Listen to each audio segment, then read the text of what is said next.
Falcon ouvrit sa boîte mail, le regard ailleurs, persuadé qu'il pouvait ouvrir sa boîte mail et regarder ses mails en même temps. Il ouvrit sa boîte mail avec son PC devant lui. Nara était en train de dormir avec sa queue juste devant son museau. Et on pouvait entendre sa lourde respiration. Son poil qui était en train de légèrement son poil qui était légèrement en train de bouger au gré de la brise du vent qui passait par la fenêtre. Alors que lui était en train de rêver, persuadé qu'il pouvait regarder sa boîte mail en même temps, et persuadé qu'il pouvait lire ou cliquer sur un lien et lire le mail qu'on lui avait envoyé. En même temps, il était en train de caresser Nara, qui était juste devant lui. Assis juste au bord de la fenêtre, il avait aussi le regard de temps en temps, un regard descendant qui regardait la rue qui passait juste en bas, regardant les taxis, les voitures jaunes, et regardant les grandes voitures noires, les autres berlines et SUV qui étaient en train de passer sur la route. Il était en train de regarder les passants, mais plus qu'autre chose, concentré sur son PC, à lire les mails qu'on lui avait envoyés. Des mails qui dataient d'il y a des jours, et des mails qui ne dataient d'il n'y a pas si longtemps que ça. Un mail qu'il avait reçu en pleine nuit d'une amie qu'il ne voyait plus depuis plus longtemps. Cette amie qu'il ne voyait depuis plus très longtemps, il avait reçu un mail de elle. Le sourire aux lèvres, il était en train de lire ce mail quand Nara est venue près de lui. Il a alors levé la tête et a regardé le coin de la fenêtre. L'air rêveur, il a cliqué sur un autre lien, sur un autre mail. Il l'a lu et celui-ci était un mail de l'école. Ce mail de l'école commençait par « Très cher Falcon ». Ensuite, il lut la suite du mail. Il lut tout le mail et passa à un autre, à un suivant. Jusqu'à la fin, quand son PC était vide et que tous les mails avaient été lus et qu'il les avait désenregistrés. Il ferma son PC et repartit dans sa chambre. Une fois qu'il était reparti dans sa chambre, il glissa comme d'habitude son PC sous son lit et regarda Nara, qui tout de suite sauta d'un seul coup sur ses pattes arrière, sauta d'un seul coup sur son lit, se mit alors à patouiller, et puis ensuite passa sa queue juste au-dessus de son museau qu'elle avait posé sur ses pattes avant. Falcon, assis sur son lit, les mains sur le cou et sur le visage, puis sur les épaules, ils regardèrent droit devant lui avec les mains sur les épaules. Il essaya alors de déposer le bout de ses doigts sur ses omoplates, en tirant ses mains le plus possible dans son dos, mais les mains sur les épaules, il leva la tête. Assis par terre, Taylor, qui était en train de jouer avec un vieux briquet à huile, lui demanda « Ça va ? Tout va bien ?» Et il répondit « Oui », d'une voix calme. Quand il répondit « Oui », d'une voix calme, Taylor était venu s'asseoir à côté de lui. Il jeta par terre le briquet à huile. Tout de suite, Falcon se saisit. C'était un briquet à huile. Ce genre de pourriture peut prendre feu à n'importe quel moment. Il le prit par terre en se levant juste un peu, et était alors venu se rasseoir juste à côté de Taylor. Taylor lui avait demandé « Quoi ? Qu'est-ce qu'il y a ?» quand il le regardait un peu mal. Il prit le briquet et le rangea dans une boîte sur le côté. Il regarda Taylor en lui disant « Tu peux faire attention, s'il te plaît ?» Et Taylor se préoccupa plus d'autre chose que de la manière dont il parlait, la manière dont il regardait les choses, et la manière dont il s'était précipité dans sa chambre pour se mettre sur son lit. Il l'avait regardé et lui a dit « Qu'est-ce qui se passe ? Qu'est-ce qui ne va pas ?» Déposant son PC juste sur le côté, dans la trousse qu'il avait prise sous son lit, la trousse de PC, une trousse de PC noire, le déposant à l'intérieur, frottant 2 fois sur l'écran de son PC et sur le clavier, ensuite sur le dos de son PC. Puis il le ferma et tout simplement le rangea à l'intérieur. Il prit alors conscience qu'il devait s'occuper de son PC ce soir, qu'il devait s'en occuper, ranger les onglets, regarder un peu la galerie photo. Il prit conscience qu'il allait le reprendre très bientôt, peut-être demain, ou voire même ce soir.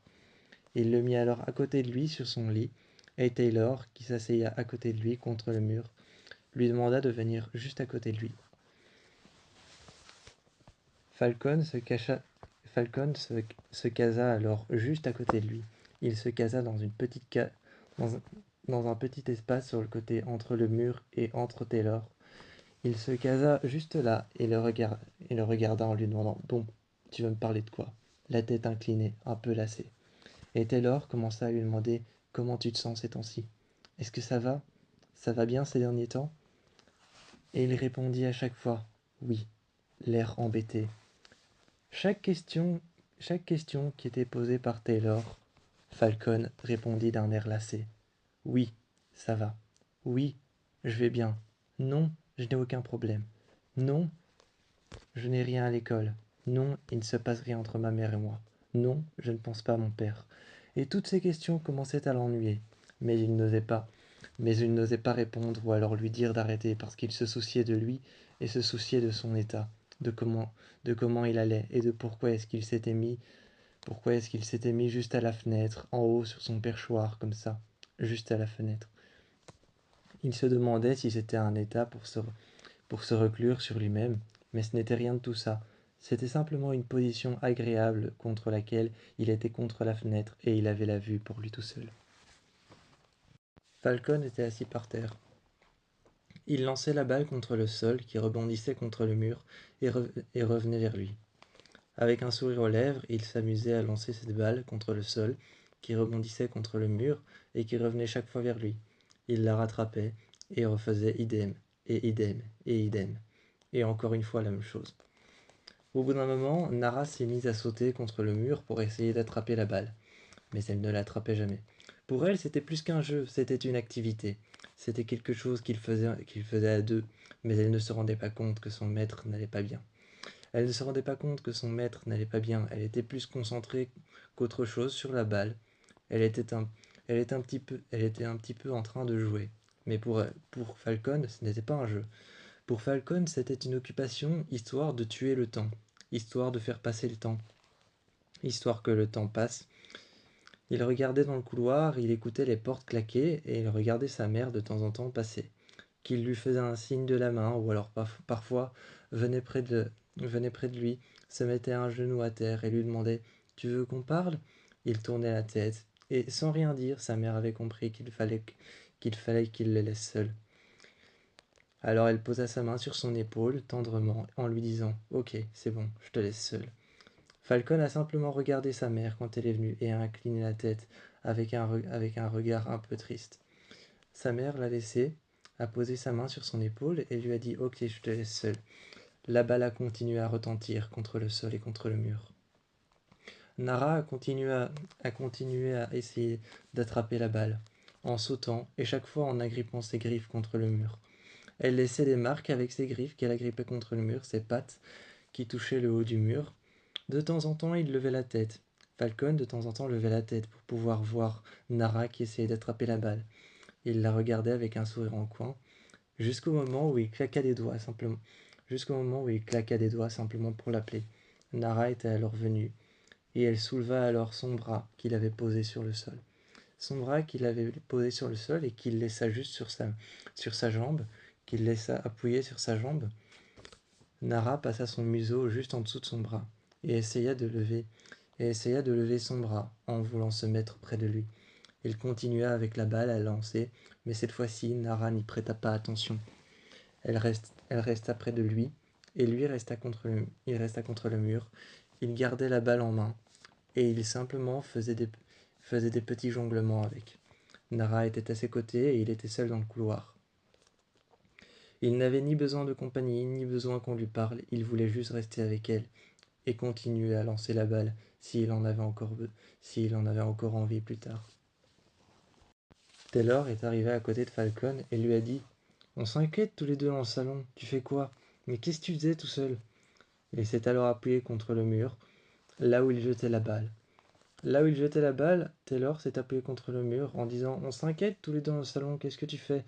Qu'est-ce que tu fais là tout seul? Alors que Falcon était en train de regarder le mur et avait la balle en main. Il était en train de regarder le mur là où il voulait continuer à jeter la balle, simplement pour tuer le temps, mais Taylor était juste en face de lui. Lorsque Taylor était en train de lui parler, il l'écoutait certes, mais il regardait surtout le mur, là où il envoyait la balle. Avec la balle qu'il avait en main, Taylor est venu s'asseoir à côté de lui et lui a demandé: Qu'est-ce que tu faisais comme ça? On s'inquiète. Qu'est-ce que... On s'inquiète, qu'est-ce que tu faisais? On est dans le salon, on t'attend. Il tourna la tête et regarda Taylor. Falcon tourna la tête et regarda Taylor en disant: Ah! Et vous m'attendez pourquoi? Pourquoi faire? Taylor tourna la tête lui aussi en disant: Bah je sais pas, pour parler, pour être à trois, pour pouvoir simplement faire ce qu'on fait d'habitude. Il tourna la tête encore une fois, la tête inclinée sur le côté, posée contre le mur. Il se retourna vers lui en lui disant: Et qu'est-ce qu'on fait à trois?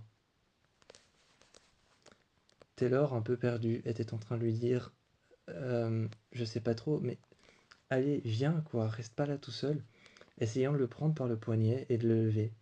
Falcon, Falcon ne voulut pas se lever et resta par terre. Taylor, Taylor comprit alors qu'il était un peu... Taylor comprit qu'il était un peu triste, que quelque chose n'allait pas, mais qu'en même temps tout allait bien. Il comprit que tout allait bien, mais que quelque part, au fond de lui, il y avait quelque chose qui n'allait pas. Il s'installa à côté de lui en disant: Bon, ok, j'ai compris. Il s'installa près de lui en disant: Allez, parle, dis-moi ce qui va pas. Il continua à lancer la balle et cette fois-ci la rattrapa une nouvelle fois. Il jeta la balle une nouvelle fois, sans répondre à la question de Taylor. Qu'est-ce qui ne va pas? Puis jeta la balle une troisième fois et cette fois-ci Taylor rattrapa la balle d'une seule main et lui dit: Réponds, qu'est-ce qui ne va pas? Il inclina la tête, la posa contre le mur et se retourna vers lui encore. Se retourna vers lui. Il changea la position de ses jambes en disant: Tout va très bien, je t'assure. Et il prit la balle dans sa main. Il récupéra la balle. Sans forcer, il récupéra la balle en sa main. Et il continua à lancer. Il claqua des doigts et Nara est arrivée à côté de lui. Il lui dit alors: Je vous assure, continuez à rester à deux. Je vais arriver. Taylor est resté près de lui et lui a dit en changeant lui aussi la position de ses jambes: Tu sais, je suis pas né de la dernière pluie. Hein. Tu dis ça simplement parce que tu veux que je m'en aille. Tu peux me le dire si tu veux que je parte. Falcon a regardé, a levé la tête et a dit: Pars, va-t'en. Taylor a alors poussé la porte, s'est assis juste à côté d'Ethan et a dit: Il veut pas venir. Il veut pas. À ce moment-là, Ethan s'est levé et a dit: Tu veux que j'aille le parler? Peut-être que lui, il va me parler si c'est moi qui y va. Peut-être qu'il va me parler si c'est moi qui y va. Alors qu'il était sur le point de pousser la porte et de rentrer dans le couloir, Taylor lui retenu alors le poignet en disant: Non, je crois que ça va changer rien du tout si c'est sa mère qui y va, moi ou sa sœur. Peu importe qui y va, je crois qu'il a envie de rester seul. Ce qui va pas ces derniers temps, c'est qu'il veut rester seul. Je crois que ce qui va pas ces derniers temps, c'est qu'il nous voit peut-être trop. Je sais pas ce qui, je sais pas ce qui ne va pas, mais peu importe que ce soit toi, peu importe que ce soit moi, ou sa mère, ou peut-être même sa sœur, je crois que ce qui va pas ces derniers temps, c'est nous. C'est nous le problème. Il faut qu'on lui laisse de l'espace. Alors qu'on s'était, alors qu'on s'était tous rassis sur le fauteuil, la sœur de Falcon, moi, la sœur de Falcon et Ethan, on s'était rassis sur le fauteuil. On se demandait pourquoi est-ce qu'il était si maussade, et pourquoi est-ce qu'il était si sombre, et pourquoi est-ce qu'il ne parlait pas. Ou alors encore, de temps en temps, avant, on passait beaucoup de temps dans sa chambre à parler et à discuter, ou alors à parler de l'école. On, on faisait des sorties, on allait marcher dans la rue, ne serait-ce que pendant 5 minutes, ou alors on attendait juste devant l'immeuble. Ce genre de choses, on ne le fait plus. Je ne sais plus depuis quand, mais ce genre de choses, on ne le fait plus. Je pense que ce qui cloche, c'est vraiment nous le problème. On s'est tous regardés en silence, et on s'est demandé comment est-ce que si c'était nous le problème, comment est-ce qu'on pouvait régler ce problème. Quand on est allé chez Taylor, ma sociabilité faiblissait. J'étais debout et j'étais en train de frotter mon jeans noir. J'étais debout et je regardais à droite et à gauche. L'air pas très sûr de moi, je regardais au-dessus de mes épaules. Je frottais légèrement mes cuisses, avec mes mains aplaties sur mes cuisses, sur mon jeans, et légèrement quand j'étais assis. Je m'étais assis sur une chaise pendant un moment, alors que, alors que Taylor était lui monté dans sa chambre et redescendait avec quelque chose. Je l'entendais marcher juste au-dessus de moi sur le plafond sur le plafond, j'entendais ses pas. J'ai levé la tête et j'étais assis sur cette chaise en train de me gratter, en train de me gratter les genoux. Nerveusement, j'étais en train de faire ça, c'était un tic nerveux. Il y avait sa mère, il y avait son père qui me proposèrent à boire ou à manger, en me disant qu'on allait bientôt passer à table. Ma sociabilité était en train de diminuer. Je ne pouvais plus parler ou dire quoi que ce soit. La conversation était en train de s'amincir. Je ne savais pas ce que je pouvais dire ou ce que je pouvais ou sur quoi est-ce que je pouvais commencer à m'appuyer pour pouvoir parler avec eux. Ils ont commencé à poser des sujets sur la table sur lesquels on a commencé à parler, desquels on a commencé à parler, des sujets de conversation qui étaient pour le moins inintéressants pour moi, mais on a commencé à parler autour de la table. Tous les verres se sont rassemblés les uns autour des autres, au milieu de la table, au centre. Ils ont alors apporté des plateaux avec de la nourriture dessus, des nourritures variées, plein de couleurs différentes. J'ai aperçu les plateaux qu'ils ont posés.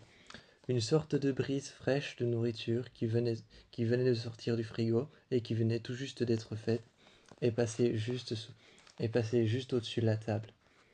J'ai senti les arômes différents qui sortaient de ce plateau, qui sortaient de juste au-dessus de ce plateau qu'elle a déposé sur la table. J'ai regardé la mer, j'ai regardé la mer tout de suite. Quand j'ai regardé la mer de, quand j'ai regardé la, Quand j'ai regardé la mère de Taylor, elle m'a fait un signe. Elle m'a fait un simple signe et elle m'a dit tout va bien, en posant sa main dans mon dos. En regardant la mère de Taylor, je me sentais rassuré. Le père de Taylor, lui, s'est assis à côté de moi, en m'appelant fiston. J'avoue que sur le moment, je ne me sentais pas rassuré quand il m'appelait fiston. Voire même, je me sentais un peu même gêné, parce que son fils, c'était Taylor, ce n'était pas moi. Mais il m'appelait fiston pour me taquiner.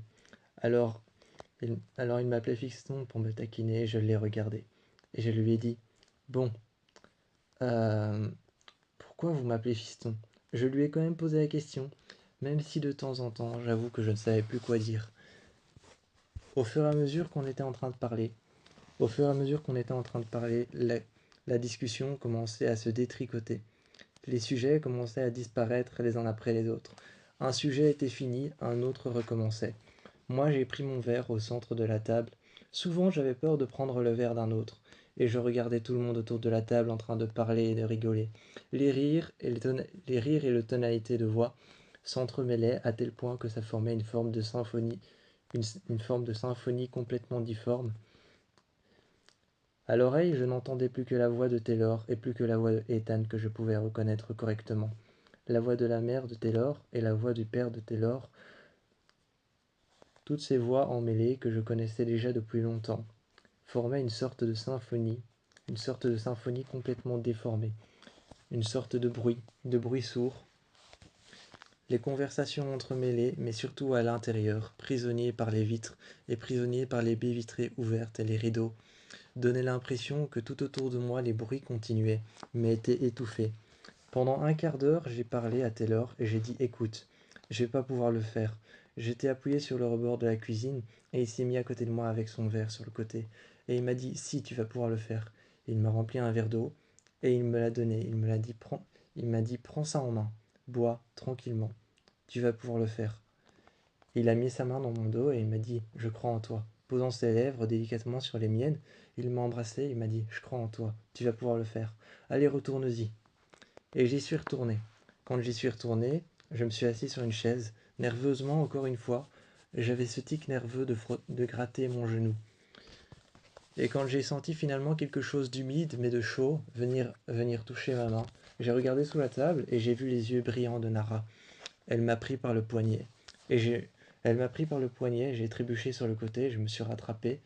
Je me suis rattrapé, toujours debout mais penché en avant parce elle me prenait par la gueule, par le poignet.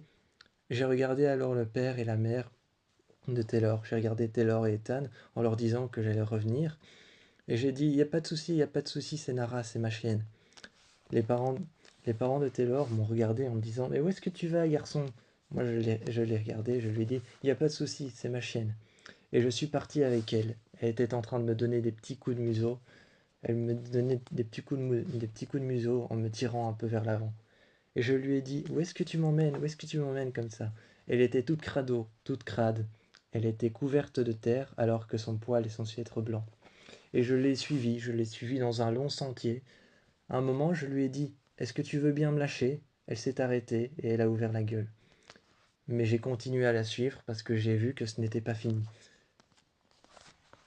Je l'ai suivie quand elle s'est remise à marcher, je l'ai suivie. On s'est arrêté juste en face d'un champ. Et je lui ai demandé: «Qu'est-ce que tu veux me montrer?» Elle s'est simplement tournée vers moi et sa queue derrière, qui était en train de frotter le sol et les feuilles mortes, était un bruit agréable. Elle avait l'air agitée. Je le voyais à sa queue en panache qui remuait. Et moi, j'étais à côté d'elle et je lui ai demandé plusieurs fois: «Qu'est-ce que tu veux me montrer?» On est resté là longtemps, j'ai profité de l'air à écouter le bruit de sa queue qui était en train de, qui était en train de faire, qui était en train de faire bouger les feuilles mortes à l'arrière, juste en dessous d'elle. C'était un bruit agréable, comme si on était en train de chiffonner des feuilles de papier.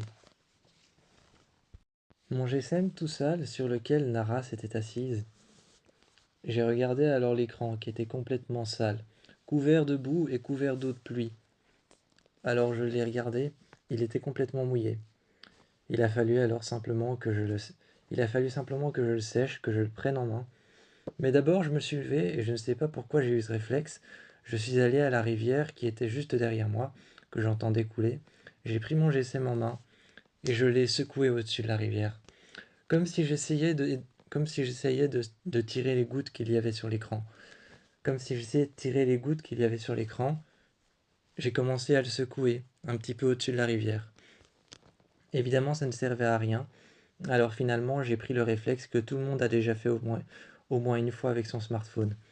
Prendre la surface de l'écran et l'essuyer contre notre cuisse. Alors je l'ai pris et c'était encore pire. Mon GSM était tout sale. La boue s'était étendue sur tout l'écran. Je n'arrivais même plus à voir. Je n'arrivais même plus à voir à travers mon écran. Finalement, j'ai senti mon GSM vibrer dans ma main et j'ai essayé d'un peu gratter la terre avec mes ongles. Avec mes ongles, j'ai essayé d'un peu gratter la terre. J'ai fini par réussir à décrocher. Mais j'ai mis en haut-parleur parce que je n'allais pas emmener mon GSM jusqu'à mon oreille alors qu'il était sale comme ça. J'ai regardé Nara avec un sourire en coin. J'étais assis et c'était Taylor qui était en train de me dire: «Mais enfin, t'es où?» Et je lui ai dit: «Je suis là-bas, de l'autre côté. Je suis pas si loin que ça, hein. Vous passez par le sentier, par la route de pavé, et puis ensuite vous traversez la rivière, et puis vous passez par l'autre côté, par l'autre terrain, et vous verrez, il y a un champ. Vous traversez, la- Vous traversez le petit terrain qui passe entre les arbres, et là vous verrez, je suis assis avec Nara.» Je les ai guidés, et le temps qu'ils arrivent, ils se sont simplement assis derrière moi. J'ai entendu les feuilles bouger, et je me suis retourné. Taylor est arrivé en premier, mettant un pied, de- mettant un pied devant l'autre. Il est arrivé dans les hautes herbes et s'est assis à côté de moi, en me disant: «Qu'est-ce que tu regardes?» Mais plus qu'autre chose, ce qui m'intriguait, c'était la lumière jaunâtre du soleil qui se reflétait dans les blés et dans les hautes herbes. J'avais l'impression qu'un cadre doré était en train de nous entourer comme une chrysalide. Comme une chrysalide, un cadre doré était en train de m'entourer, moi et Nara. Quand ils sont arrivés, ils se sont assis à côté de moi. Et j'ai vu Ethan qui m'a regardé et qui s'est penché un peu vers l'avant en me disant: «Qu'est-ce qu'on doit regarder, qu'est-ce qu'on doit regarder exactement?» Je lui ai dit: «Rien, profitez simplement.» Et moi, je suis resté avec mon chien à côté de moi. Et je suis resté avec Taylor et avec Ethan. Et à un moment, Ethan s'est penché vers l'arrière et a regardé Nara. Il m'a regardé avec un sourire et m'a dit: «Hé.» Il m'a dit: «Hé.» Je l'ai regardé et j'ai dit: «Quoi? Qu'est-ce qu'il y a?» Il m'a dit: Qu'est-ce qu'elle a fait pour être aussi crade?» Je me suis penché en arrière comme lui et je lui ai dit: «Bah, tu sais quoi? Le truc, c'est que je sais absolument pas. Je sais absolument pas où est-ce qu'elle est allée. Elle est venue me chercher quand on était à table, et puis elle m'a emmené ici. Je sais pas ce qu'elle veut. Je sais pas ce qu'elle veut me montrer, où est-ce qu'elle a été pour se salir comme ça. J'en ai aucune idée.» Taylor s'est penché vers l'avant et a regardé Nara, et a dit aussi: Ah ouais, pas mal. Elle est quand même bien crade. Il a essayé de la caresser et de la toucher, mais tout de suite, Nara s'est retournée. Je l'ai regardée avec un sourire en coin et je lui ai dit: ah ouais, elle aime pas qu'on la touche quand elle est crade. Il m'a regardé debout et m'a demandé: comment tu sais ça, toi? Bah parce que c'est mon chien et peut-être que je l'ai depuis qu'elle est toute petite. Je sais ce genre de choses. Je me suis assis à côté de lui en lui disant: t'imagines même pas le nombre de fois où elle est revenue crade comme ça et où j'étais simplement allé courir avec elle. Le nombre de fois où j'ai été courir avec elle dans un parc, le nombre de fois où j'ai couru simplement en ville, où j'ai couru sur les trottoirs avec elle et que je ne la tenais pas en laisse, le nombre de fois que j'ai fait l'erreur de ne pas la tenir en laisse et de partir avec elle, de courir, de faire le tour du quartier, le nombre de fois qu'elle est passée entre deux voitures simplement parce qu'elle avait vu une flaque et qu'elle est revenue vers moi quand j'étais allé me chercher un café, le nombre de fois qu'elle a fait ce genre de choses. Alors que tous les deux étaient en train de rire, moi je les regardais et je leur disais: oui, c'est ça, très drôle, très fun. J'ai regardé Nara, mais quand même, elle me plaisait. Son petit côté un peu foufure, son petit côté un peu imprévu, me plaisait beaucoup. On est resté là longtemps, assez de temps pour pouvoir voir le soleil qui commençait petit à petit à tomber, et petit à petit la lumière qui commençait à s'estomper. Je me suis levé et j'ai passé ma main dans le pelage de Nara. J'ai regardé Taylor et Ethan et j'ai dit: bon, il serait peut-être temps de la laver. Ethan m'a regardé en me disant: peut-être temps. Il est temps de la laver. Ton chien, il est temps de le laver là. Je l'ai regardé et je lui ai dit: c'est bon, j'ai compris. On est allé tout de suite au garage. On est allé tout de suite au garage et j'ai demandé à Taylor: tu peux me la tenir? Tu la tiens par le collier mais sans serrer trop, hein. Et il m'a regardé et il m'a dit: attends, c'est ton chien, c'est pas le mien. Tiens-le toi. Moi je lui ai dit: mais non, je vais devoir tenir autre chose, moi. Quoi? Qu'est-ce que tu vas tenir? Il m'a demandé. Et je l'ai regardé et je lui ai dit: tiens-le par le collier. Il a alors mis sa main et approché sa main de son cou. Je lui dis: c'est bon, c'est pas une petite chose, tu peux y aller, tu peux tirer. Moi je tire, hein, sur son cou. Ethan m'a regardé, et Taylor aussi m'a regardé en disant: attends, tu tires sur le cou de ton chien et tu penses pas qu'elle va s'étrangler? Non, ça va, le collier est assez souple. Si le collier est assez souple, j'ai dit alors à Taylor: tu peux y aller, hein, tu peux tirer. Tu mets ta main dans le collier comme si tu prenais quelque chose, comme sur ton, comme sur, comme sur ton sac pour les lisser, comme si tu mettais ta main dans une anse de ton sac pour le lisser. C'est pareil, tu mets ta main dans le collier entre son cou, sa nuque, et juste entre le collier. Tu serres et tu tires un peu vers toi. Pas trop fort évidemment, pas d'un coup sec. Pas d'un coup sec, mais tu tires. J'ai mis mon bras le long du sien et je lui ai dit: voilà, comme ça, maintenant tu prends ça comme une poignée. Et tu tires un peu. Si elle s'arrête si elle s'arrête et qu'elle enfonce ses pattes avant dans le sol, tu lui dis non. Et tu la regardes dans les yeux, tu lui dis non. Allez, viens. Tu verras, elle te fera confiance. Si elle me fait confiance à moi, si elle me fait confiance à moi quand je fais ça, quand je dis ça, elle te fera confiance à toi. Finalement, quand on est arrivé devant le garage, j'ai ouvert le garage avec un système de poulies, avec une vieille corde usée. Le garage s'est ouvert et j'ai vu que Nara avait l'air d'avoir peur. Elle se cachait un peu derrière la jambe de Taylor et elle levait le museau en regardant le garage qui était en train de s'enfoncer, qui s'enfonçait juste à l'intérieur des murs. À l'intérieur du plafond, il disparaissait. C'était un ancien garage et donc on pouvait encore entendre le mécanisme même bouger encore après quand on était dans le garage. J'ai regardé Taylor, je lui ai dit: c'est bon, tu peux la lâcher maintenant, je pense qu'elle va se coucher sur le côté. Évidemment, j'irai la réveiller après. Pourquoi? Ethan m'a demandé pourquoi, et Taylor, je lui ai répondu: parce qu'on va la laver. C'est pour ça qu'on est dans le garage. Taylor m'a regardé en me disant: ah, je pensais que tu voulais simplement passer par l'arrière. Pourquoi je voudrais passer par l'arrière? Je lui ai dit alors qu'il y a une porte juste devant, une porte grande ouverte avec tes parents. Non, on va la laver. Elle est toute sale. C'est même vous qui m'aviez dit qu'il est temps de la laver. Alors on va la laver. Parce qu'il est temps là. Alors j'ai pris un tuyau d'arrosage tout de suite. J'ai pris plusieurs essuies qui servaient à la, qui servaient à- J'ai pris plusieurs essuies que j'ai trouvé, des essuies qui pouvaient servir peut-être même à essuyer une voiture. Tout de suite, j'ai demandé à Taylor: ton père, il s'en sert pour quoi ces essuies? Et il m'a regardé, il m'a dit je sais pas, il doit simplement les laisser dans son garage, je sais pas, pour essuyer sa bagnole. Je l'ai regardé et je lui ai dit, je lui ai regardé, je l'ai regardé et je lui ai dit je peux m'en servir, je peux m'en servir pour sécher Nara après. Il a haussé les épaules et Taylor m'a dit ouais bien sûr. Mais Ethan a fait une réflexion à laquelle je ne m'attendais pas. Il a pris l'essuie avant même que je ne le mette sur Nara. Avant même que je ne le mette sur Nara pour qu'il s'habitue aux essuies, il m'a dit attends, il y a du plomb dans la carrosserie d'une voiture. Il y a du métal, il y a de l'acier. Tu penses pas que ça va peut-être faire mal à ton chien? Tu penses pas que ça peut être nocif pour elle? Là, j'ai tout de suite pensé à aller chercher des serviettes dans la salle de bain. Mais je voulais pas m'immiscer et prendre les serviettes de bain.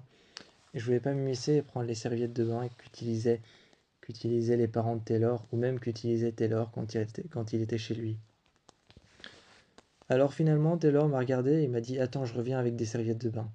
Il avait lu dans mes pensées, lu dans mon regard que j'avais la même manière de penser que Ethan quand il m'avait dit que ça pouvait être nocif si ça avait servi à essuyer une voiture et qu'il y avait du plomb et du métal dans la carrosserie d'une voiture. Alors il est revenu avec des essuies qui venaient tout droit de la salle de bain et qui sentaient le genre de parfum qu'on installe dans une salle de bain. Je l'ai remercié et on a commencé à laver Nara. Toutes les 5 minutes, elle se secouait. On recevait de l'eau sale, parfois même dans la bouche, sur le visage plus qu'autre chose. Il y avait une pile pour nous essuyer toutes les 5 minutes, car elle n'arrêtait pas de secouer son poil. Mais il fallait qu'on fasse partir les morceaux il fallait qu'on fasse partir les morceaux de terre sèche qui s'étaient mis dans son poil, qui s'étaient incrustés dans sa crinière. Je la brossais avec une brosse. Évidemment, ce n'était pas une brosse pour pouvoir brosser encore de la carrosserie d'une voiture ou alors pour brosser le moteur d'une voiture. Non, c'était une brosse toute simple. C'était une brosse toute simple et je la brossais et retirais tous ces morceaux de terre, des morceaux de terre sèche, et je la regardais en lui posant des questions, en lui disant ma belle, où est-ce que t'es parti? Où est-ce que t'es allé? Et elle levait le museau de temps en temps. De temps en temps, elle levait le museau et je lui disais ma belle, où est-ce que t'es allé comme ça? Où est-ce que t'es allé te mettre pour te rendre aussi sale? On a commencé à la laver, mais le jet d'eau, elle l'évitait à chaque fois. C'était très difficile de l'essuyer. C'était très difficile de la mouiller car elle essuyait le jet d'eau à chaque fois. À chaque fois, il fallait lui courir après et la ramener au milieu, au centre, là où on a fini par là où on a fini par être repéré par les parents de Taylor qui nous ont demandé ce qu'on faisait. Quand j'ai libéré Nara des plusieurs essuies, je les ai regardés et je lui ai dit on est en train de laver mon chien. Et c'est Taylor qui s'est expliqué à ma place pour les essuies qu'il a été chercher dans la salle de bain. Mais son père et sa mère l'ont regardé en disant que ce n'était pas grave, même si Taylor s'attendait à une réponse différente. Le soir même, on s'est installés tous dans ma chambre et on a parlé. Ethan est venu à côté de moi, a posé sa main dans mon dos et m'a dit alors, cette journée, je voudrais savoir quelque chose. Je l'ai regardé et je lui ai dit je t'écoute. J'ai pris mon PC sur mes genoux, j'ai pris mon PC sur mes genoux et j'ai commencé à travailler. J'ai travaillé, j'ai écrit des choses pour l'école, une rédaction que je devais rendre et que j'avais une rédaction que je devais rendre et dont la prof m'avait permis de la rendre en retard. J'étais en train de l'écrire et je me suis tourné vers Ethan et je lui ai dit non non, c'est pas que je t'écoute pas, hein, c'est que je dois travailler pour l'école. Je dois travailler pour le lycée, je dois rendre une rédaction dont la prof m'a permis de la rendre en retard. La prof m'a permis de la rendre en retard, alors je t'écoute, hein. C'est pas que je t'écoute pas. J'ai pris mon PC, j'ai commencé à écrire. Et Ethan m'a posé une question toute simple. Alors, cette journée, t'en as pensé quoi? Qu'est-ce que, qu'est-ce que cette journée t'a permis? Qu'est-ce que cette journée t'a permis? Je comprenais pas bien sa question, alors je lui ai demandé euh, qu'est-ce que tu veux dire par qu'est-ce que cette journée m'a permis? Qu'est-ce qu'elle t'a permis de faire? Qu'est-ce qu'elle t'a permis de ressentir? Alors, je me suis assis sur le bord de mon lit, j'ai posé mon PC face au mur. J'ai posé mon PC face au mur que j'ai fini par fermer. Et à côté de moi s'est installé Taylor. Et Taylor pensait la même chose. Il m'a dit mais qu'est-ce que cette journée t'a permis de ressentir? Je les ai regardés tous les deux et je leur ai posé une seule question à mon tour. Je leur ai demandé pourquoi est-ce qu'ils s'inquiétaient tant pourquoi est-ce qu'ils s'inquiétaient tant pour moi. Parce que ces derniers temps, ils m'ont avoué ces derniers temps, tu te reclus tout seul dans un couloir. Ces derniers temps, la dernière fois, tu étais tout seul dans un couloir, tu jouais à la balle. Ces derniers temps, tu es toujours tout seul, tu es toujours distant.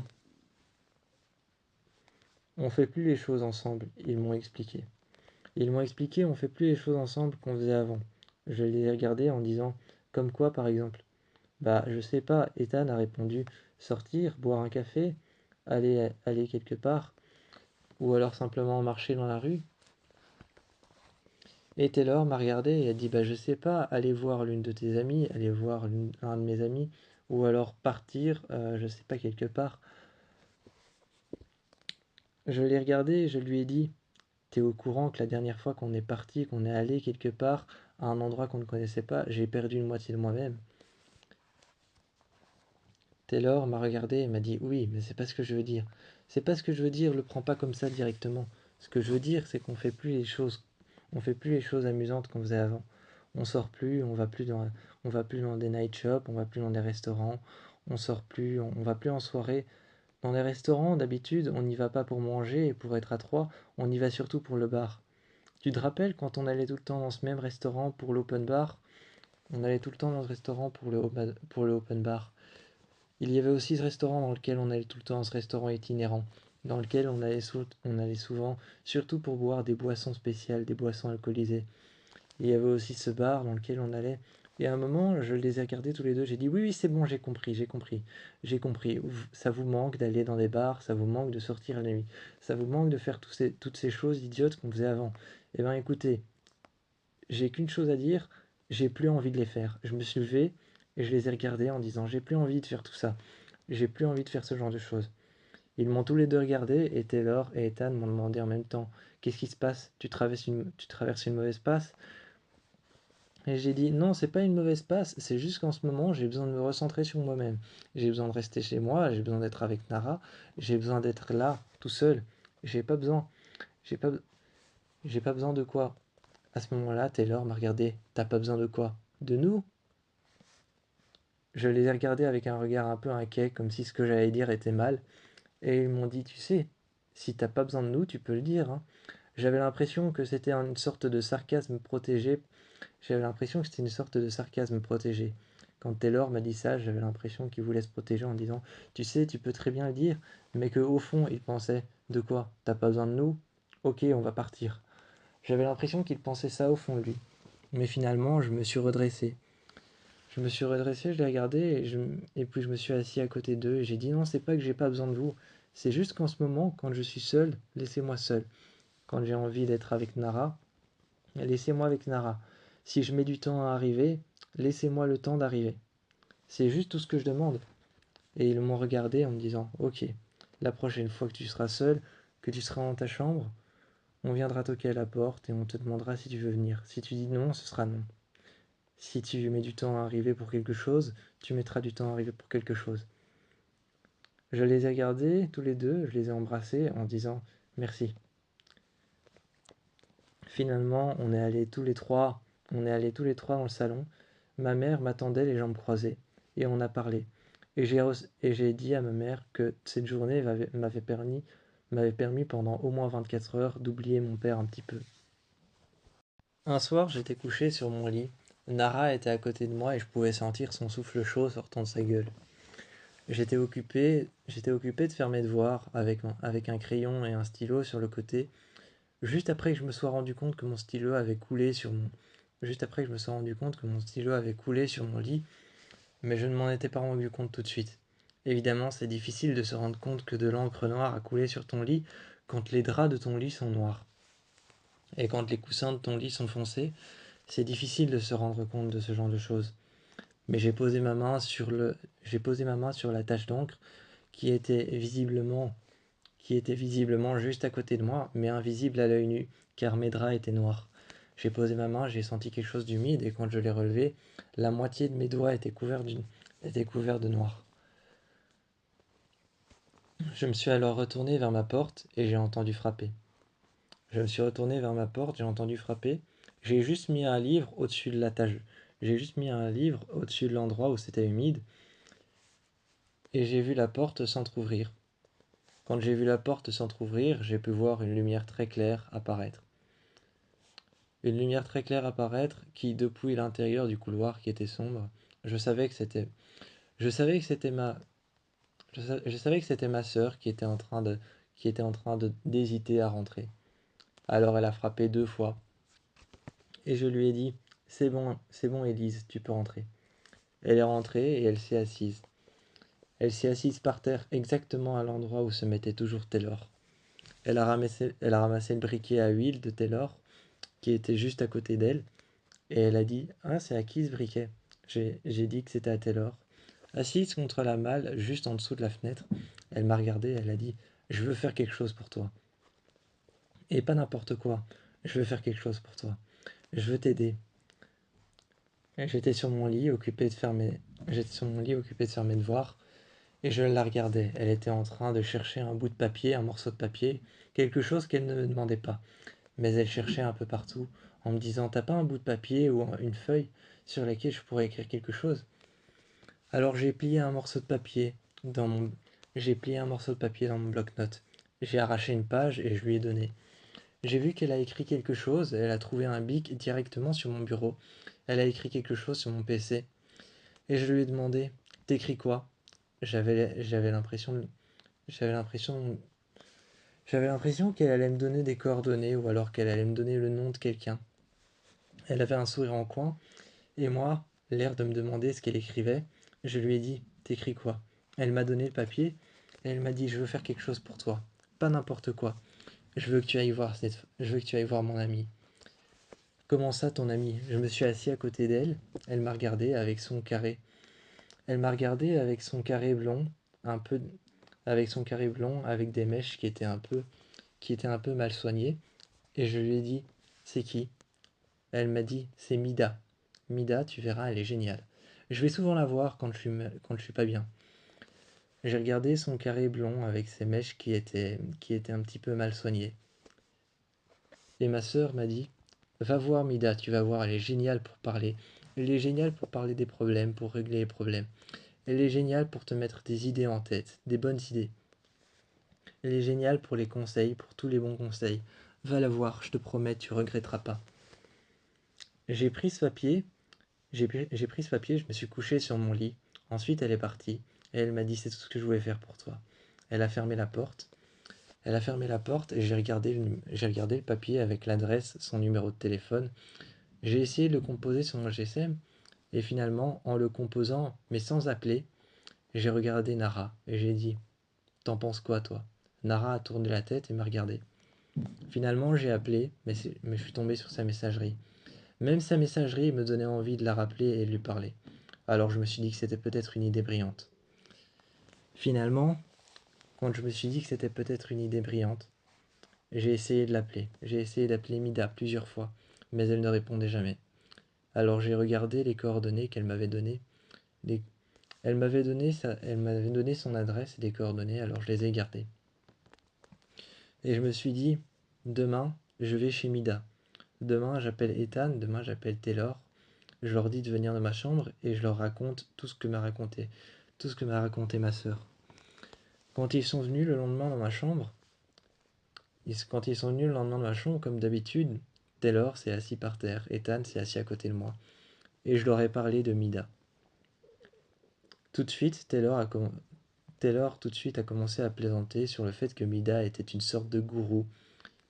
Je l'ai regardé et je lui ai dit, non, c'est pas une sorte de gourou ou de chaman qui va nous donner des idées, c'est juste une femme très très compréhensive et très empathique, sur laquelle ma sœur m'a conseillé de parler de mon père, comme on en a parlé hier soir. À ce moment-là, je voyais que Taylor n'était pas trop pour, mais je lui ai dit, s'il te plaît, fais juste ça pour moi. Et il a accepté finalement d'aller voir Mida. Quand on est arrivé, on a garé les voitures juste devant la porte. Mida est apparue et elle portait sur elle un long vêtement gris, avec un long vêtement beige. Ce devait être un châle ou alors une sorte... Ce devait être un châle ou alors une sorte de vêtement qu'on portait dans les montagnes. Elle avait des colliers noirs, des colliers blancs, des colliers de perles différentes. Elle m'a regardé et portait énormément de bagues. Elle portait énormément de bagues qui ressemblaient à des animaux. Elle m'a serré la main et m'a dit « Ça doit sûrement être toi, Falcon. » Quand j'ai regardé les bagues qu'elle avait à ses doigts, aucune ne portait de pierre. Elle devait certainement être quelqu'un de très raisonnable. J'ai regardé Mida et je me suis senti tout de suite rassuré. Rien que son regard bleu, bleu transparent, presque comme la couleur de l'océan. Bleu transparent, presque comme la couleur de l'océan, je me suis senti rassuré. Mida m'a demandé « C'est toi, Falcon ?» J'essayais de regarder derrière la porte qui était ouverte derrière elle. Une porte noire, sombre, et pourtant un intérieur très clair. Elle m'a regardé et elle m'a dit « Mais entrez, faites comme chez vous », juste au moment où elle a vu que je penchais la tête pour regarder à l'intérieur. On s'est assis, tous sur des fauteuils noirs, bien que l'intérieur soit clair et que les murs, bien que l'intérieur soit clair dans les tons bruns et beige et couleur crème, je me suis assis sur le fauteuil et elle aussi.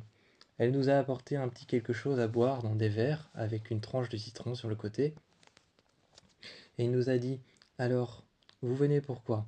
Mais avant de passer aux choses sérieuses, elle nous a donné un verre à Taylor et un verre à Ethan. Elle nous a regardé droit dans les yeux, silencieusement, et a dit « Si je dois deviner, toi, tu es Falcon. Tu me l'as dit. Mais si je dois deviner, toi, tu es Ethan. » À ce moment-là, Taylor a dit « Vous vous appelez vraiment Mida ou c'est un surnom ?» Parce que Mida, on dirait le nom d'un Pokémon. Un Pokémon de type terre. Je l'ai regardé et je l'ai un peu bousculé. Il m'a dit « Mais enfin, quoi? Qu'est-ce que j'ai dit ?» Je l'ai regardé et je lui ai dit « C'est son nom. » Mida m'a regardé et a dit « Non, t'inquiète pas. C'est sympa parfois de plaisanter. Toi, tu dois sûrement être le petit plaisantin, donc tu dois être Taylor. » J'ai regardé Taylor, j'ai regardé Mida, et j'ai dit effectivement, lui c'est Taylor. C'est lui qui va vous dire le plus souvent des conneries, c'est lui qui va vous dire le plus souvent des... C'est lui qui va souvent plaisanter surtout. Elle a regardé Taylor, elle lui a donné un verre et elle a dit « C'est bien d'avoir une personne comme ça dans son entourage. Ça rassure, vous êtes un peu la lumière éclatante du groupe, si je peux dire comme ça. » Alors Taylor, tout de suite, a changé de ton, se sentait comme moi plus rassuré. Je le voyais à sa posture beaucoup plus droite et à sa manière de regarder Mida. À ce moment-là, on est resté là. On a commencé à parler. Ensuite, elle s'est avancée avec un verre. Elle, ce n'était pas de l'alcool comme elle nous avait servi. Elle nous avait servi un alcool bien particulier, mais léger, très transparent, presque comme de l'eau. Presque comme de l'eau, elle nous avait servi un verre, et elle était juste allée se chercher un verre d'eau, dans laquelle elle a juste mis un glaçon et une tranche de citron. Elle s'est assise, a croisé les jambes, a relevé légèrement le vêtement qu'elle avait sur elle, et a dit « Parlez-moi de vous. Comment vous vous êtes rencontrés?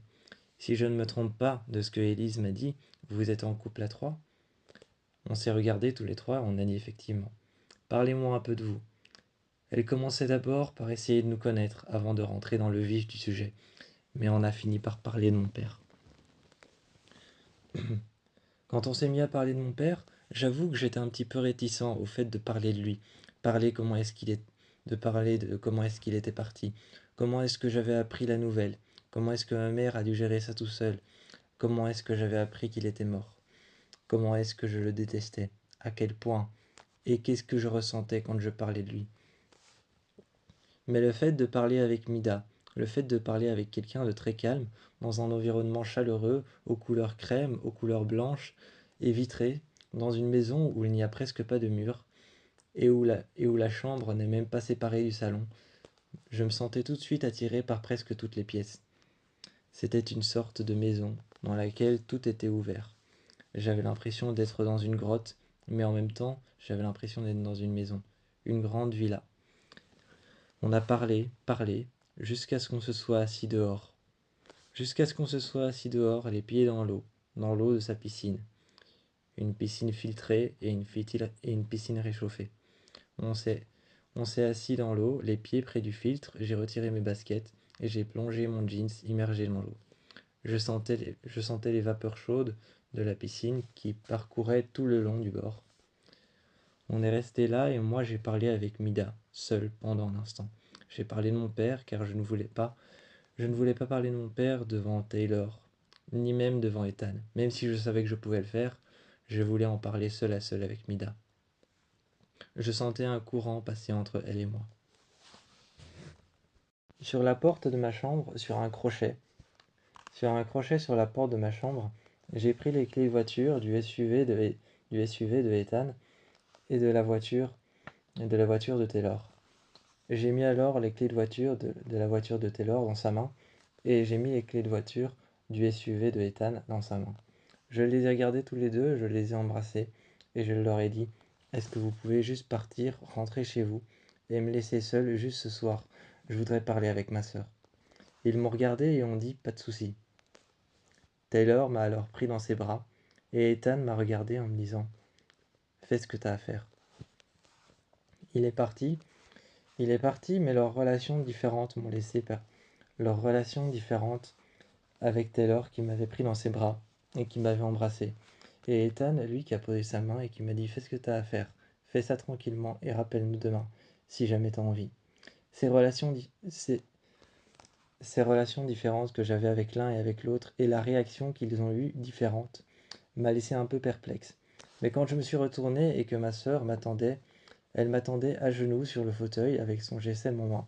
Elle était en train d'écrire des messages, mais tout de suite, quand je suis venu m'asseoir, au moment où je me suis assis, elle a posé son GSM et ne l'a plus touché. Elle m'a dit: je t'écoute, et s'est tournée vers moi. J'ai regardé son carré blond et j'ai regardé ses mèches qui étaient mal soignées. Je lui ai dit: je voudrais simplement te remercier de m'avoir présenté Mida. J'ai parlé avec elle, j'ai pu parler de mon père avec elle, seul à seul, et j'ai pu parler de notre relation avec Taylor et avec Ethan. Je voulais simplement la remercier, elle m'a regardé. Elle s'est rapprochée et a passé son bras le long de mon épaule, en disant: c'est normal, t'es mon frère. C'est normal, t'es mon frère, je ferai tout pour toi. Je ferai tout pour t'aider, même dans les pires comme dans les bons moments. Tu sais très bien que je suis là pour toi, même si on se chamaille de temps en temps. Là, elle m'a offert un verre et on est allé au bar. Quand ma mère est revenue, elle a mis son manteau noir juste Quand ma mère est revenue, elle a mis son manteau noir et a mis alors son petit blazer noir pour l'intérieur. Elle a retiré ses chaussures à talons et a mis ses baskets, des baskets montantes. Elle a mis des baskets montantes, des baskets noires. Finalement, elle a changé et a mis des baskets blanches. Je l'ai regardée et je lui ai dit: qu'est-ce qui se passe, maman? Elle s'est assise sur le fauteuil, a pris un livre sur le côté qui représentait sur la couverture une petite femme avec les yeux fermés. Une femme avec des cheveux blonds, blonds presque blancs, complètement blancs, le visage pâle, avec un peu de, avec un peu de fond de teint terne et les yeux noirs. Les yeux noirs, brun très foncé plutôt. Le titre, je ne m'en souvenais plus. L'écriture était blanche très pâle sur une couleur très blanche. Elle a commencé à lire son livre, page après page, et le bruit des pages qu'elle tournait, ou alors la sensation du livre courbé dans sa main, me plaisait beaucoup. Je la regardais lire, et finalement j'ai regardé ma sœur. On a parlé toute la soirée, et elle m'a dit: qu'est-ce que Mida t'a dit? De quoi t'as parlé? J'avais envie de lui répondre secret professionnel, mais bon, elle n'était pas psychologue. Alors je lui ai répondu: est-ce que ce que j'ai dit avec Mida peut rester simplement entre elle et moi? La prochaine fois que tu la verras, tu pourras lui en parler, lui demander ce que je t'ai dit, ou ce dont on a parlé, si elle veut bien te répondre. Élise m'a regardé et a dit: pas de souci. Si tu veux que ça reste entre elle et toi, je ne lui demanderai même pas. Mais la prochaine fois que je la vois, si tu veux, je peux organiser une rencontre, toi, moi, et peut-être même avec Taylor et avec Ethan. Je l'ai regardée et je lui ai dit: tu ferais ça pour moi? Elle m'a encore répété la même chose: je ferai tout pour toi. On est allé dans ma chambre et on a parlé.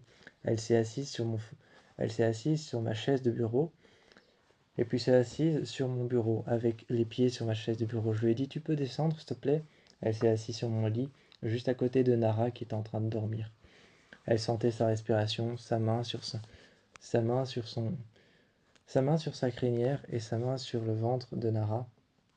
Elle sentait sa respiration qui était légère. Elle m'a demandé si elle était toujours comme ça, et j'ai répondu « Toujours, toujours comme ça. Elle dort toujours dans le coin ?» Et je lui ai répondu qu'il y avait mon odeur. « Comment ça ton odeur ?» Elle m'a regardé. Je lui ai dit « Bon, c'est peut-être un peu dégoûtant, mais c'est là que je pose mon sale linge.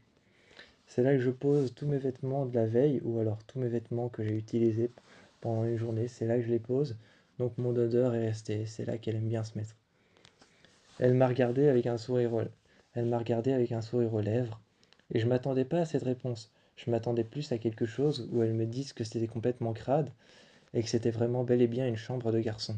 Mais non, elle m'a regardé avec un sourire aux lèvres et m'a dit qu'elle faisait exactement la même chose, mais qu'elle posait ses vêtements par terre, pour qu'ensuite ce soit notre mère qui les récupère. J'ai regardé mes vêtements que moi je posais au bord de mon lit et qu'ensuite je mettais dans un panier, un vieux panier, avec juste au-dessus une sorte de, couvercle, en tissu qui était pliable en deux, et je pouvais passer les vêtements facilement, tout en gardant ce bac en tissu noir, tout en le gardant fermé, ce couvercle en tissu pliable en deux. Eh bien, je pouvais passer mes vêtements dedans. Moi, c'est comme ça que je faisais, et j'allais faire ma machine toute seule. J'allais faire ma machine tout seul. Elle la faisait toute seule aussi, mais avec ma mère. Avec notre mère, ma sœur la faisait toute seule, sa machine. Et elle parlait assise, avec ma mère qui était occupée de mettre les vêtements, de les rentrer à l'intérieur de la machine à laver, et en même temps de les sortir du sèche-linge. Et on était en train de parler de ça, mais surtout plus qu'autre chose, je la remerciais, et je passais du temps avec elle. On parlait de choses et d'autres du quotidien, mais si je l'avais attirée dans ma chambre, si je lui avais dit de venir dans ma chambre, c'était pour la remercier de m'avoir présenté Mida. On marchait le long du fleuve Hudson, et de temps en temps je tournais la tête pour regarder les gens qui passaient. Les gens qui passaient en frontal devant moi. Je regardais ces personnes, ces femmes, ces hommes, ou alors ces enfants un petit peu plus jeunes que moi, genre peut-être dans une tranche d'âge de 17 ans ou de 18 ans. Ils étaient en groupe et rigolaient, ils parlaient, ils étaient sur leur GSM, avaient toujours leur casque autour du cou, et moi je me souvenais qu'à cet âge-là j'étais pareil. Je regardais un groupe de jeunes qui s'étaient arrêtés au bord de la baie du fleuve Hudson, et moi j'ai fait pareil. Je me suis arrêté au bord de la baie du fleuve Hudson, et je me suis assis par terre. Taylor s'est assis à côté de moi. Ethan s'est mis de l'autre côté. Ils m'ont tous les deux regardé et m'ont demandé « À quoi tu penses là maintenant ?» Je les ai regardés et j'ai dit « Je sais pas. Je sais pas à quoi je pense. Je réfléchis. » Et je ne sais pas pourquoi certains mots sortaient sans même qu'il n'y ait de contexte. Je disais « Je réfléchis. Je regarde l'eau. » Ça n'avait jamais vraiment de contexte, mais je disais les choses comme ça. Je disais les choses comme elles me venaient. J'avais l'impression de regarder une énorme affiche de cinéma. J'avais l'impression de regarder une énorme affiche de cinéma de science-fiction, avec toutes ces tours éclairées, avec la statue de la liberté dans le noir, qui n'était éclairée qu'au niveau de son flambeau, et que au niveau de sa couronne qu'elle portait sur la tête. J'avais l'impression de regarder un film type Apocalypse, avec toutes ces grandes tours éclairées, et qui étaient complètement plongées dans le noir. Un gros aura de lumière blanche qui passait tout autour de la baie du fleuve Hudson, et surtout un nuage extrêmement foncé, extrêmement noir, comme une brise d'air froide qui passait dans ma nuque. Ce nuage foncé, qui était en train d'arriver sur la baie du fleuve Hudson, qui était en train d'arriver par la droite, et d'arriver sur la ville, de presque toucher le sommet de la One Tower, de la tour Chrysler, et puis ensuite, un peu plus loin, de l'Empire State Building. Ces trois tours qui sont dans le même horizon, dans le même axe, je pouvais les voir. L'Empire State Building tout au fond, la tour Chrysler juste au milieu, et la One Tower juste pile poil devant moi. J'avais l'impression de regarder une affiche de cinéma de film type science-fiction ou apocalypse.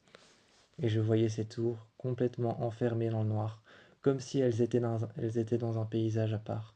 Je ne disais rien, et à chaque fois qu'on me posait une question, je répondais quelque chose sans contexte. Je sais pas, les bateaux, l'eau, ou alors face à moi, la ville, les poteaux qu'il y a dans l'eau sur lesquels on accroche les bateaux. Et Taylor et Ethan à chaque fois essayaient de suivre mon regard. Ils regardaient mon visage et essayaient de suivre mon regard et de voir où est-ce que je regardais précisément. Mais ils n'y arrivaient pas toujours. Ils n'y arrivaient pas toujours et finalement on est rentré. Je me suis mis sur ce pont, je me suis appuyé sur ce pont et je me suis dit, voilà, c'est sûrement ce que ça doit faire d'être libre. Taylor, qui m'a entendu dire ça, s'est mis à côté de moi et a dit, comment ça, qu'est-ce que ça doit faire d'être libre? Et je lui ai dit, ça doit sûrement être cette sensation-là. Être libre. Libre comment ça, dans quel sens, tu veux dire? Je me suis assis à côté de lui et je lui ai dit, libre dans le sens d'arrêter de penser à tout ce qui te hante. C'est sûrement ça quand une cicatrice à l'intérieur de toi se referme. Pour de bon, j'avais l'impression d'être libre de mes cicatrices, libre de tout ce que je pensais de mon père, libre de tout ce que je pensais de lui. J'ai levé la tête et j'ai regardé le ciel. Une nouvelle fois, il m'a demandé « Qu'est-ce que tu regardes ?» Et j'ai dit « Je ne sais pas. » T'as qu'à en faire de même, peut-être que tu découvriras ce que je ressens, ce que je regarde. Il en a fait de même, s'est mis à côté de moi, a levé la tête. J'ai senti alors quelqu'un mettre sa main sur mon épaule. J'ai pensé que c'était Taylor, et j'ai regardé Taylor, j'ai tourné la tête. Il n'avait pas son bras autour de mon cou et autour de mon épaule. Ce n'était pas lui. J'ai regardé Ethan qui était un peu plus loin, ce n'était pas lui non plus. Et puis je me suis retourné et j'ai senti un petit mouvement. J'ai senti un petit mouvement vers l'arrière, je me suis retourné. C'était Cole. Cole, c'est mon ex. C'est mon ex petit copain. Et je l'ai regardé. Quand je l'ai vu, les mots se sont perdus. Tout ce que je pensais s'est effondré. Tout ce que je pensais s'est effondré. Quand j'ai vu Cole, j'ai eu l'impression de ne plus savoir quoi parler. J'ai eu l'impression de ne plus savoir parler, de ne plus savoir quoi dire. Comme si ce que je voulais dire et exprimer s'était effondré. Comme si tous les mots que j'avais en tête, tout ce que je voulais exprimer à, tout ce que je voulais exprimer à Taylor et tout ce que je voulais exprimer à Ethan en marchant le long de la baie de New York et du fleuve Hudson. Tout ce que je voulais leur dire, tout ce que je voulais leur dire en marchant. Quand j'ai vu Cole, au moment où je me suis retourné, j'ai pensé une seule chose, j'aurais jamais dû me retourner. Mais quand je l'ai vu finalement, Cole s'est avancé. J'ai reculé, je me suis appuyé contre la barrière. Falcon, qui était en train de se reculer. Cole s'est avancé et l'a regardé en lui disant « Non, réagis pas comme ça ». J'ai vu Ethan et j'ai vu Taylor qui était en train de me regarder, comme s'ils avaient envie de me dire sur un ton, comme s'ils avaient envie de me dire, comme s'ils voulaient me dire sur un ton où ils ne comprenaient pas trop, un ton où ils étaient un peu perdus, un peu dans le flou. Ils voulaient me demander « Tu m'expliques? Tu m'expliques qui c'est ?» Alors moi je me suis tourné vers Taylor qui m'a demandé ça et j'ai dit « Je vous présente Cole, c'est mon ex. C'est mon ex-petit ami. » J'ai vu Ethan qui l'a regardé, qui avait envie d'aller vers lui et de lui serrer la main pour pouvoir lui dire « Salut, comment tu vas ?» Mais j'ai senti que juste au moment où il allait faire ça, il m'a regardé. Et il a compris alors que juste au moment où il allait faire ça, cette réaction qui était pour le moins humaine, pour le moins totalement humaine et totalement normale, je ne pouvais pas lui en vouloir de réagir comme ça. C'était humain et normal quand on rencontre quelqu'un qu'on ne connaît pas. Mais il m'a regardé, a regardé mon regard quand je me suis retourné et que j'ai vu Cole. Et tout de suite, il a arrêté. Il a arrêté. Il s'est bloqué lui-même de cette envie de faire ça. Et il m'a regardé et j'ai expliqué, je vous présente Cole, mon ex-petit ami. Je n'avais pas envie de parler ni de notre rupture, ni de parler à Cole. Alors je lui ai demandé sur un ton plutôt énervé, « Qu'est-ce que tu fais là ?» Et finalement, Cole a essayé de me rattraper à plusieurs reprises, et je lui ai dit « Lâche-moi !» Et je suis parti. Mais c'est juste au moment où je me suis retourné que j'ai vu Cole face à moi, avec la baie de New York derrière lui, et avec une lumière très vive et le nuage d'ombre qui était en train d'apparaître juste au-dessus de New York qui avait disparu. Avec la One Tower, la tour Chrysler et l'Empire State Building dans le même axe qui étaient illuminés par la lumière du soleil, par la lumière du coucher de soleil, une lumière jaunâtre et orangeâtre, presque rougeâtre, un peu comme si les trois tours étaient en feu. J'ai regardé Cole,